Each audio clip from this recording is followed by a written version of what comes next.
நீலகிரி தொகுதியில் போட்டியிடும் பாஜக வேட்பாளர் எல் முருகனை ஆதரித்து நடிகை நமிதா திருமுருகன்பூண்டி பகுதியில் வீடு வீடாக சென்று பிரச்சாரம் மேற்கொண்டார். பின்னர் அவர் செய்தியாளர்களிடம் பேசி வரும் காட்சியை தற்பொழுது பார்க்கலாம். நீலகிரி தொகுதியில அதிகமான பலமா நீங்க எதை பாக்குறீங்க? கண்டிப்பா பாஜக தான் வரப்போகுது. நம்ம டாக்டர் ஸ்ரீ எல் முருகன் கண்டிப்பா ஜெயிச்சு போறாரு என்று நம்பிக்கை. எந்த அடிப்படையில் சொல்றீங்க? நான் இப்போ என்ன சொன்னேன், ஆனா அது முன்னாடி நான் இப்போ தமிழ்நாடுல இருக்கேன். இங்க பாஜக ஏற்கனவே எல்லாருக்கும் வீடு கொடுத்தாச்சு, வாட்டர் கொடுத்தாச்சு, ஹாஸ்பிட்டல் கொடுத்தாச்சு, என்ன வேணும் எல்லாம் வசதி ஏற்கனவே ஓட்டிங் பண்ண முன்னாடி தான் எல்லாருக்கும் உங்க கொடுத்தாச்சு. இதுக்கு முன்னாடி 50 வருஷம் 6 வருஷம் வேற ஏதாவது பார்ட்டி இங்க ரூலிங்ல இருக்கு, அவர் ஒரு மேட்டர் எதுவுமே உங்களுக்கு கொடுக்கல, எதுவுமே தரல உங்களுக்கு. அப்புறம் இதெல்லாம் பார்த்து ஓட்டிங் முன்னாடி தான் ரூலிங்ல வந்து முன்னாடி தான் பிஜேபி ஏற்கனவே எல்லாம் வேலை பண்ணிட்டு இருக்கும், மக்கள் எல்லாம் பார்த்துட்டு இருக்கும். அதுக்காக எனக்கு நம்பிக்கை இருக்கு பிஜேபி தான் ஜெயிச்சு போகும். அடுத்த ஆட்சி நரேந்திர மோடி ஆட்சி மிக வலிமையான ஆட்சியா இருக்கும் அப்படின்னு சொல்றாரு. இன்னும் கடுமையாக செயல்படுதான் ஊழல ஒழிப்புங்கிறதுக்காக தமிழ்நாட்டில் எந்த மாதிரி நடவடிக்கை எடுக்கிறதுக்கு முயற்சி எடுத்துட்டு இருக்காங்க? ஏன்னா இப்போ தேர்தல் நடந்துட்டு இருக்குது ஒரு பக்கம், ஈடி ரெய்டு ஒரு பக்கம் நடந்துட்டு இருக்காங்க, பறக்கும் படையில ஏகப்பட்ட படங்கள் பிடிச்சிட்டு இருக்காங்க.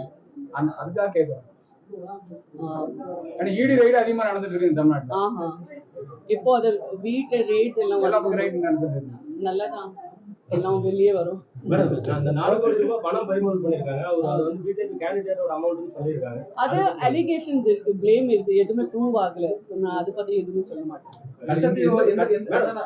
நீங்க கச்சத்தீவு வந்து பிஜேபி பேசு பொருள் ஆக்கியிருக்காங்க. அது பிஜேபி வந்தா எந்த மாதிரி நடவடிக்கை எடுப்பீங்க? கச்சத்தீவு மீட்கு எந்த மாதிரி கச்சத்தீவு மீட்கிறதுக்காக எந்த மாதிரி நடவடிக்கை?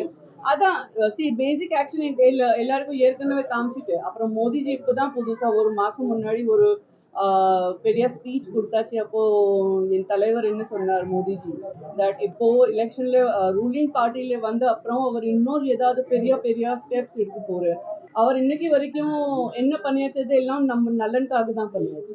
ஸோ இது அப்புறம் கூட என்ன வர போறேன்னு அதை எதிர்பார்த்துட்டு. Compare that last parliament election, opposite party, national level of opposite party எல்லாம் ஜாயின் பண்ணியிருக்காங்க. இது எப்படி பிஜேபிக்கு ஒரு நெருக்கடியான சொல்லுது? நிறைய ஆளு ஜாயின் பண்ணி நீங்க பார்த்தாச்சா ஃபாரஸ்ட்ல if you want to bring down an elephant, ஒரு மட்டும் அனிமல் அட்டாக் பண்ணி அதை எலிஃபென்ட் கீழே எடுக்க முடியல.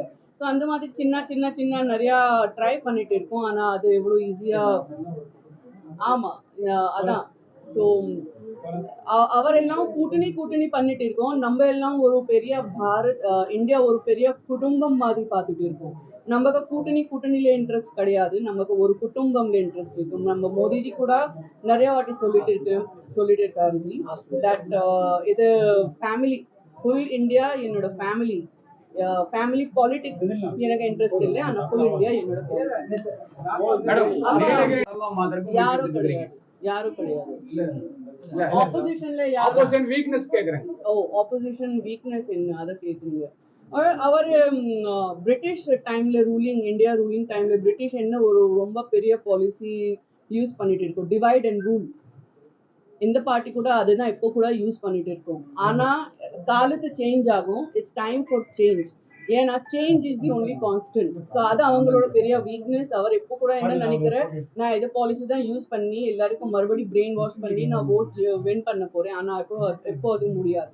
உடனுக்குடன் செய்திகளை தெரிந்து கொள்ள சன் நியூஸ் பெல் ஐகானை கிளிக் பண்ணுங்க.